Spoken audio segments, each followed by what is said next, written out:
അജിയും വിവിയും പവിയുമായി ദക്ഷ കുറച്ച സമയം കൊണ്ട് തന്നെ നല്ലൊരു സൗഹൃദം ഉണ്ടാക്കിയെടുത്തു. അവർക്കും അവളെ ഒരുപാട് ഇഷ്ടപ്പെട്ടു. എന്നാൽ കൃതിക്കും മിയയ്ക്കും ഇതൊന്നും ഒട്ടും ഇഷ്ടമാവുന്നില്ലായിരുന്നു.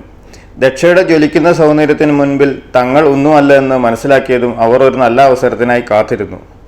പവിക്ക് ദക്ഷ ഒരു കുഞ്ഞു അനുജത്തി ആവുകയായിരുന്നു. മുഖത്ത് പുഞ്ചിരി ഉണ്ടെങ്കിലും അവളുടെ കണ്ണിലെ വിഷാദഭാവം പവിക്ക് പെട്ടെന്ന് മനസ്സിലാക്കാൻ പറ്റി. ഇടയ്ക്ക് അഗ്നി അവരുടെ കൂടെ വന്നിരുന്നെങ്കിലും ദക്ഷ അവനെ ശ്രദ്ധിക്കാനോ നോക്കാനോ പോയില്ല. അവൻ്റെ വാക്കുകൾ അവളുടെ ഹൃദയത്തിൽ അത്രയും ആഴത്തിൽ മുറിപ്പെടുത്തിയിരുന്നു. അവൻ്റെ ഒരു നോട്ടം പോലും അവളുടെ നേർക്കില്ല എന്നുള്ളത് അവൾക്ക് മനസ്സിലായിരുന്നു. ഒരിക്കലും കൂട്ടിമുട്ടാൻ സാധ്യതയില്ലാത്ത ഇരു കോണുകളാണ് ഞങ്ങളെന്ന് അവർക്കും തോന്നി തുടങ്ങിയിരുന്നു. അതുകൊണ്ട് തന്നെ അനാവശ്യമായ പ്രതീക്ഷകളും ആഗ്രഹങ്ങളും മനസ്സിൽ നിന്ന് ഒഴിവാക്കാനും അവൾ തീരുമാനിച്ചു. പിന്നീട് അവർ എല്ലാവരും തിരക്കിലായി. ബിസിനസ് ഗ്രൂപ്പ്സുമായി ചർച്ചകളും വീഡിയോ കോളിങ്ങും ഒക്കെയായി അവർ 4 പേരും 4 വഴിക്കായി. ദക്ഷ ഡാൻസ് ഫ്ലോറിൽ റൊമാൻറ്റിക് സോങ്ങിനൊപ്പം എല്ലാം മതിമറന്ന് നൃത്തം വയ്ക്കുന്ന കമിതാക്കളെ നോക്കി ഇരിക്കുകയായിരുന്നു. അപ്പോഴാണ് കൃതിയും മിയയും കൂടി അങ്ങോട്ടേക്ക് വന്നത്. മുട്ടുവരെയുള്ള ഓഫ് ഷോൾഡർ ഫ്രോക്കാണ് രണ്ടുപേരുടെയും വേഷം. മുടി അഴിച്ചിട്ടിരിക്കുന്നു. മിയ ആണ് സംസാരത്തിന് തുടക്കമിട്ടത്. എന്താടോ തനിയെ ഇരിക്കുന്നത്? ഞാൻ വെറുതെ. തൻ്റെ പേര് പറഞ്ഞില്ലല്ലോ, കൃതി ചോദിച്ചു. ദാക്ഷായണി, അതാണ് പേര്. വാട്ട്? എനിക്ക് വയ്യ. ആരാടോ തനിക്ക് ചതി ചെയ്തത്? What a funny name, Mia പൊട്ടിച്ചിരിച്ചുകൊണ്ട് പറഞ്ഞു. ദക്ഷയുടെ മുഖം മങ്ങി. ഓ, അത് താൻ ഓഫാണാണല്ലോ. ആരോട് ചോദിക്കാനാണല്ലേ? ആരാ ഇട്ടതെന്ന് പോലും അറിയില്ലായിരിക്കും. So sad. എന്നാലും വല്ലാത്തൊരു പേരിടയിലായിപ്പോയി. അവൾ വല്ലാത്തൊരു ഭാവത്തോടെ കൃതിയെ ഒന്ന് നോക്കി കണ്ണിറുക്കി പറഞ്ഞു. Hey, stop it Mia. മതി, ദക്ഷയുടെ കുറ്റമല്ലല്ലോ ഇതൊന്നും. കൃതി മിയയെ തടഞ്ഞു. അപ്പോഴേക്കും ദക്ഷയുടെ മുഖം കാർമേഘം വന്നു മൂടി. മിയ ഇങ്ങനെയാണ് ദക്ഷ. അവൾ ഉള്ളിലൊന്നും വെക്കില്ല. Don't feel bad about this. അവൾക്കു വേണ്ടി ഞാൻ സോറി പറയാം. ഏയ് സാരമില്ല ചേച്ചി, എനിക്ക് സങ്കടമൊന്നുമില്ല. അവൾ ഒരു പുഞ്ചിരി വരുത്തിക്കൊണ്ട് പറഞ്ഞു. ഓ, ഞാൻ മറന്നു. അഗ്നി എന്നോട് പറഞ്ഞു വിട്ടതാ ദക്ഷയോട് മീറ്റിംഗ് റൂമിലേക്ക് ചെല്ലാൻ. വേഗം ചെല്ലൂ. ഇല്ലേൽ ദേഷ്യം പിടിച്ച് കയറി വരും. പിന്നെ കണ്ണു കാണില്ല അവന്, കൃതി ദക്ഷയോട് പറഞ്ഞു. അത് കേട്ടതും ദക്ഷ വേഗം എഴുന്നേറ്റു. ആണോ? എങ്കിൽ ഞാൻ പോയിട്ട് വരാം. പവിയച്ചോട് പറഞ്ഞേക്കണേ. ഞാൻ പറഞ്ഞോളാം. ദക്ഷ വേഗം പൊയ്ക്കോളൂ. ദക്ഷ പോകുന്നത് പരസ്പരം നോക്കി അവർ നിഗൂഢമായി ചിരിച്ചു. ഡി കൃതി, വാ, നമുക്ക് പോകണ്ടേ? വേണം. ഫോറിൻ ഇൻവെസ്റ്റ്മെൻ്റ് ആണ് മോളെ ആ റൂമിൽ. യൂസിൽ പഠിച്ചാൽ നമുക്ക് പോലും ഡീൽ ചെയ്യാൻ പറ്റാറില്ല. അപ്പോഴാണ് അവൾ. അവിടെ ചെന്നു അവൾ നാണം കടണം. എൻ്റെ അഗ്നിയെ തട്ടിയെടുത്തതിനു. അഗ്നിദേവ് വർമ്മയുടെ ഭാര്യ വിവരവും വിദ്യാഭ്യാസവും ഇല്ലാത്ത, തന്തയും തള്ളയും ആരാണെന്ന് പോലും അറിയാത്ത ഒരു അനാഥ ആണെന്ന് എല്ലാവരും അറിയണം. അഗ്നിയുടെ ഭാര്യയായി ജീവിക്കാൻ യാതൊരു യോഗ്യമില്ലാത്തവൾ ആണെന്ന് അവൾക്ക് തന്നെ തോന്നണം. അവളായി തന്നെ എൻ്റെ അഗ്നിയുടെ ജീവിതത്തിൽ നിന്ന് പടിയിറങ്ങിപ്പോകണം. കൃതിയുടെ മുഖം ദേഷ്യം കൊണ്ട് ചുവന്നു. പോകും കൃതി. ചൂടുവെള്ളത്തിൽ വീണ പൂച്ചയെക്കുറിച്ച് കേട്ടിട്ടില്ല നീ? അതായിരിക്കും അവളുടെ അവസ്ഥ. അവൾ അവിടെ കിടന്ന് പിടയ്ക്കും. അവൾ 10ാം ക്ലാസ് തികച്ചിട്ടുണ്ടോ എന്ന് തന്നെ സംശയമാണ്. അവളാണ് ലണ്ടനിൽ നിന്ന് വന്ന ഇൻവെസ്റ്റേഴ്സിൻ്റെ മുന്നിലേക്ക് പോയിരിക്കുന്നത്. ഇന്നത്തെ കൊണ്ട് അഗ്നി അവളെ പൂർണ്ണമായും വെറുക്കും. അഗ്നി ബിസിനസ്സിൻ്റെ കാര്യത്തിൽ യാതൊരു വിട്ടുവീഴ്ചയും ചെയ്യില്ല എന്ന് നിനക്കും അറിയാമല്ലോ. ഇന്നത്തെ ഈ പാർട്ടി തന്നെ ആ മൊട്ടത്തലയൻ മോറിസിനെ കണ്ട് ആ ഡീൽ ഫിക്സ് ചെയ്യിക്കാന്. അഗ്നിയേക്കാൾ കർക്കശക്കാരനാണ് അയാൾ. ആരെങ്കിലും മിണ്ടാതെ നിൽക്കുന്നത് അയാൾക്ക് ഇഷ്ടമല്ല. അങ്ങോട്ടാണ് അവൾ കുണുങ്ങി ചെന്ന് കയറിയിരിക്കുന്നത്. അവൾ തീർന്നടി. ആ സാരിയിൽ കണ്ടപ്പോൾ തന്നെ അവൻ അവൾക്കിട്ടൊരെണ്ണം കൊടുക്കുമെന്നാണ് ഞാൻ വിചാരിച്ചത്. നീ നിരാശപ്പെടാതെ മിയ.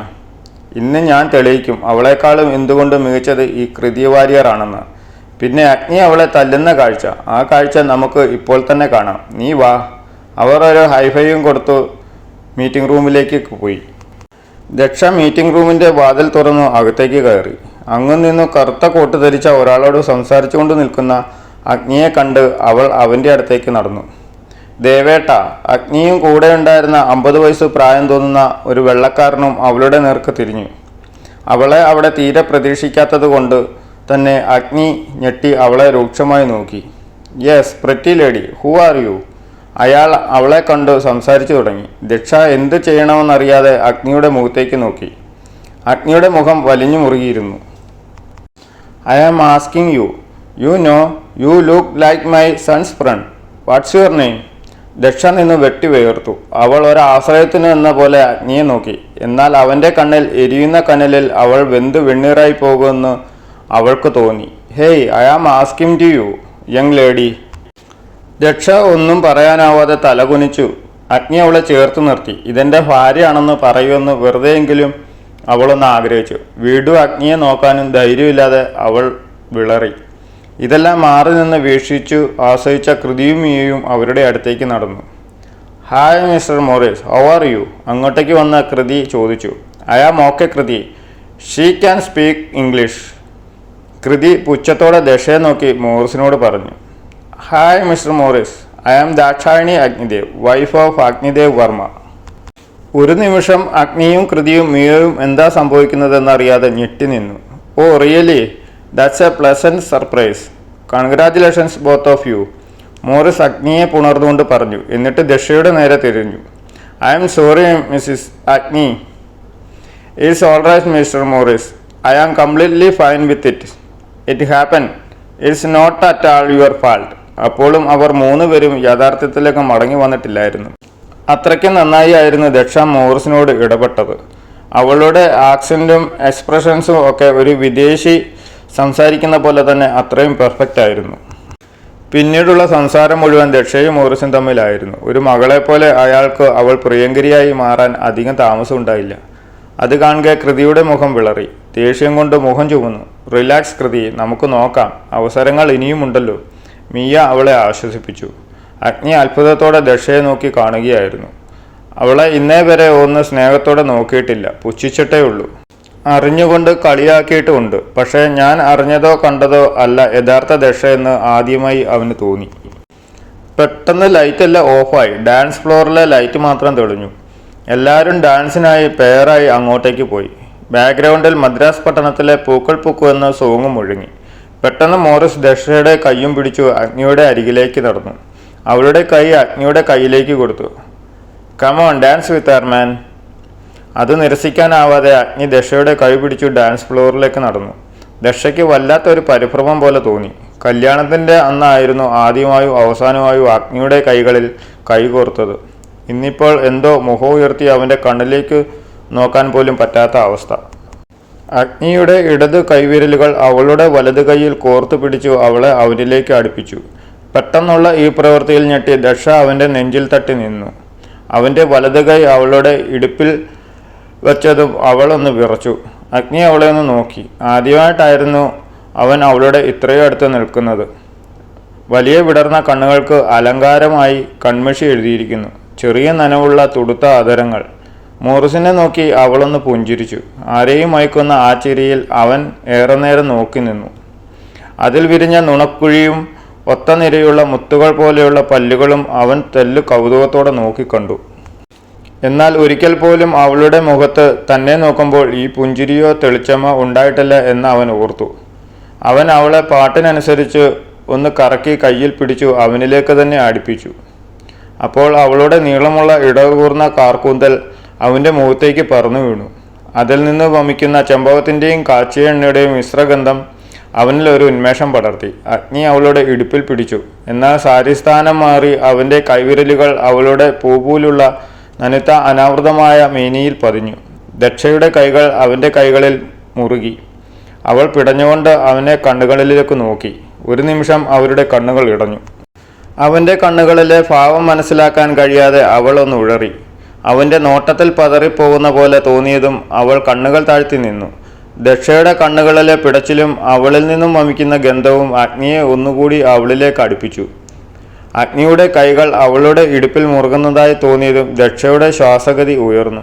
അവൾ കണ്ണുകൾ ഇറുക്കി അടച്ചു. അവൻ്റെ വിരലുകളും അവളുടെ വിരലുകളിലേക്ക് ശക്തിയായി കോർത്തു. അവൻ്റെ നിശ്വാസം അവളുടെ നെറ്റിയിലേക്കും പിന്നീട് അവിടുന്ന് താഴ്ന്ന് കവിളിണകളെ തഴുകി തുടങ്ങുന്നത് ദക്ഷ ഒരു ഞെട്ടലോടെ തിരിച്ചറിഞ്ഞു. നമ്മൾ തമ്മിലുള്ള ഫിസിക്കൽ റിലേഷൻഷിപ്പ് എനിക്ക് താല്പര്യമുണ്ട്. We are married right? So അത് തെറ്റല്ല. അതിൽ ഒരിക്കലും എൻ്റെ പ്രണയമോ അനുരാഗമോ ഉണ്ടാവില്ല. അത് പ്രതീക്ഷിക്കുകയും അരുത്. എൻ്റെ വികാരങ്ങളെ ശമിപ്പിക്കാൻ മാത്രം. നിന്നോട് എനിക്ക് യാതൊരുവിധ ഫീലിങ്സും ഇല്ല, ഇനി തോന്നുകയുമില്ല. ദക്ഷയുടെ കാതിൽ അഗ്നിയുടെ വാക്കുകൾ മുഴങ്ങി. അവൾ അവനെ തള്ളിമാറ്റി അവിടെ നിന്നും ഓടിപ്പോയി. അപ്പോൾ മാത്രമാണ് അഗ്നിക്ക് അവൻ എന്താണ് ചെയ്യാൻ പോയതെന്ന ബോധമുണ്ടായത്. അവൻ തിരിഞ്ഞു നോക്കിയപ്പോൾ കണ്ടു അവനെ തന്നെ നോക്കി കയ്യും കെട്ടി കപട ഗൗരവത്തിൽ നിൽക്കുന്ന പവിയെയും വിവിയെയും. അവൻ അങ്ങോട്ടേക്ക് നടന്നു. അവരുടെ നോട്ടം കണ്ടു അവൻ മുഖം ചുളിച്ചു. എന്തായിരുന്നു ഡാൻസ് ഫ്ലോറിൽ? വിവി അതേ ഗൗരവത്തിൽ ചോദിച്ചു. എന്താടാ അഗ്നി, വെറുതെ പൊട്ടൻ കളിക്കണ്ട. നീ എൻ്റെ പെങ്ങളെ ഉമ്മ വയ്ക്കാൻ നോക്കിയില്ലടാ, ഞങ്ങൾ കണ്ടു. പെങ്ങളോ? ഇതൊക്കെ എപ്പോൾ? അഗ്നി അവരോട് ചോദിച്ചു. ദച്ചു എനിക്കും ഇവനും അനിയത്തിക്കുട്ടിയാ. അവളെ ഞങ്ങൾ ദത്തെടുത്തു. നിനക്ക് എന്തെങ്കിലും വിരോധമുണ്ടോ? എനിക്കെന്ത് വിരോധം? അല്ലെങ്കിലും അവൾക്ക് എല്ലാവരെയും മയക്കാൻ ഒരു പ്രത്യേക കഴിവാ. ആദ്യം അമ്മ, ഇപ്പോൾ മോറിസും നിങ്ങളും. മതി മതി, നീ കൂടുതൽ ഡയലോഗൊന്നും അടിക്കണ്ട. ഞാൻ കണ്ടു നീ ഡാൻസ് ഫ്ലോറിൽ എന്താ ചെയ്തതെന്ന്. ഉമ്മ കൊടുക്കാൻ പറ്റാത്തതിൻ്റെ ചൊറുക്കല്ലേ നീ ഈ തീർക്കുന്നത്? വിവി അഗ്നിയോട് കുസൃതിയോടെ ചോദിച്ചു. അവൾ എൻ്റെ കാമുകിയോ ഗേൾഫ്രണ്ടോ അല്ല. ഞാൻ താലി കെട്ടിയ ഭാര്യയാണു. അവളെ ഞാൻ ചേർത്ത് പിടിക്കും. എനിക്ക് ചുംബിക്കാൻ തോന്നിയാൽ അതും ചെയ്യും. ഡാ അഗ്നി, അപ്പോൾ നിനക്ക് അവളോട് ഇഷ്ടം തോന്നി തുടങ്ങിയോ? വിവി ആവേശത്തോടെ ചോദിച്ചു. വാട്ട് നോൺസെൻസ് വിവി. സ്നേഹം, പ്രണയം, നിങ്ങൾക്കറിയില്ല എന്നെ. അവൾ എൻ്റെ കാമുകിയോ ഗേൾഫ്രണ്ടോ അല്ല. ഞാൻ താലി കെട്ടിയ ഭാര്യയാണ്. അവളെ ഞാൻ ചേർത്ത് പിടിക്കും. എനിക്ക് ചുംബിക്കാൻ തോന്നിയാൽ അതും ചെയ്യും. ഡാ അഗ്നി, അപ്പോൾ നിനക്ക് അവളോട് ഇഷ്ടം തോന്നി തുടങ്ങിയോ? വിവി ആവേശത്തോടെ ചോദിച്ചു. വാട്ട് നോൺസെൻസ് വിവി. സ്നേഹം, പ്രണയം, നിങ്ങൾക്കറിയില്ല എന്നെ. പിന്നെ നീ എന്തിനാ അഗ്നി ഇത്രയും പേരുടെ മുന്നിൽ വെച്ച് അവളെ? പവി പറയുന്നത് നിർത്തി അവനെ ചോദ്യഭാവത്തിൽ നോക്കി. പവി, അവൾ എൻ്റെ ഭാര്യയാണ്. എനിക്ക് അവളിൽ പൂർണ്ണ അവകാശമുണ്ട്, അവൾക്ക് എന്നിലും. അത് ഞാൻ ഒരിക്കലും നിഷേധിക്കില്ല. പക്ഷേ പ്രണയം എന്ന വികാരം എനിക്കുണ്ടാകില്ല, അത് അവൾക്കും അറിയാം.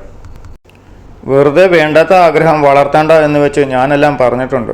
മനസ്സുകൊണ്ട് എനിക്ക് ഒരിക്കലും ആരെയും അനുരാഗത്തോടെ നോക്കാനോ പ്രണയിക്കാനോ പറ്റില്ല. നിങ്ങൾ കേട്ടിട്ടില്ലേ, ഭ്രമമാണ് പ്രണയം, വെറും ഭ്രമം. വാക്കിൻ്റെ വിറുതിയാൽ തീർക്കുന്ന സ്ഫടിക സൗധം. ആ സ്ഫടികം വീണുടയുമ്പോൾ അതിനു ചുറ്റും ഉള്ളവരും മുറിവേൽക്കും. അങ്ങനെ വെട്ടിമുറിക്കപ്പെട്ട ഒരു 15-കാരൻ്റെ മനസ്സിലെ മുറിവ് ഇന്നും കരിയാതെ തന്നെയുണ്ട്.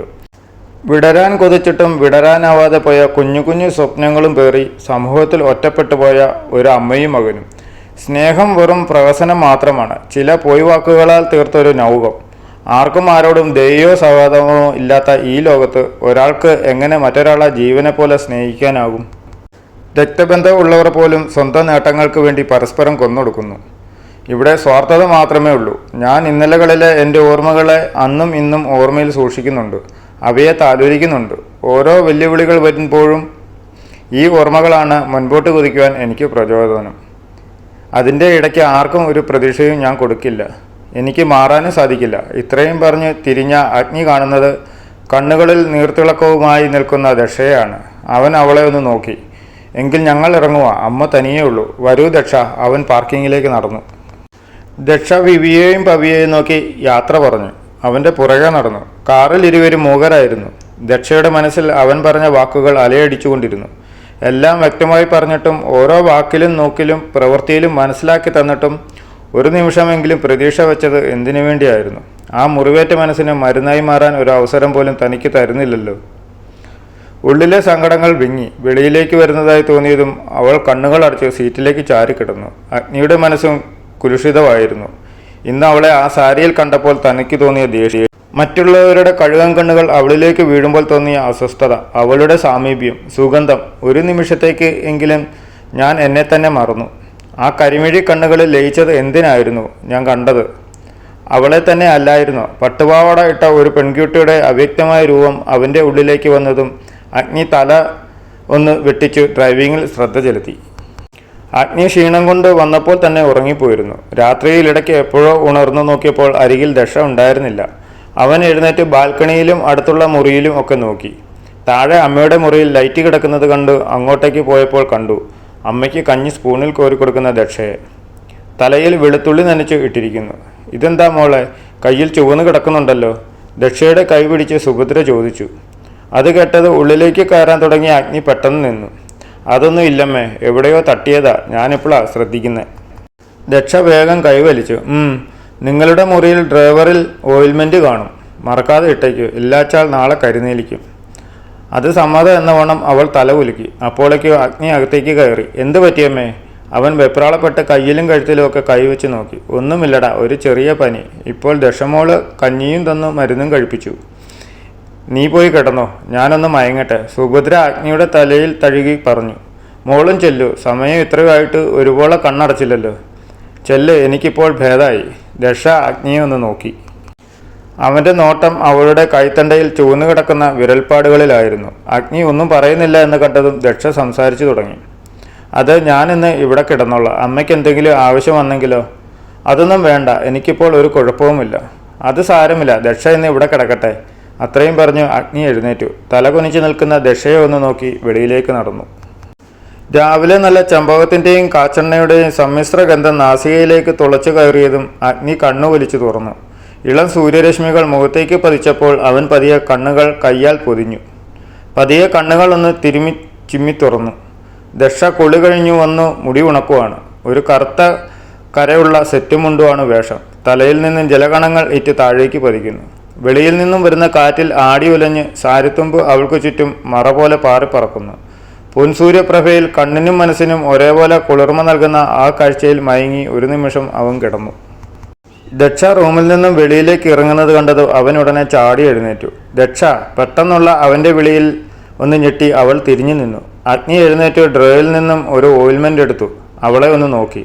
എന്നിട്ട് ബെഡിൽ വന്നിരുന്നു. ദക്ഷ ഒരു നിമിഷം ശങ്കിച്ചു നിന്നു. പിന്നെ നടന്ന് അവനരികിലായി ഇരുന്നു. ഓയിൽമെൻറ്റിനായി കൈ നീട്ടി. എന്നാൽ നീട്ടെ കയ്യിൽ പിടിച്ചു അഗ്നി അവളുടെ കരിനീരിച്ചു കിടക്കുന്ന കൈത്തണ്ടയിൽ മരുന്ന് വെച്ചു. വേദന കൊണ്ട് കൈവലിക്കാൻ ദക്ഷ ശ്രമിച്ചു. എങ്കിലും അഗ്നി പിടിവിടാതെ തന്നെ ഓയിൽമെൻറ്റ് പുരട്ടി. ദക്ഷ ഒരു നിമിഷം അവൻ്റെ പാറിപ്പറന്നു കിടക്കുന്ന മുടിയിലും ഇളം കാപ്പിക്കണ്ണുകളിലേക്കും നോക്കി.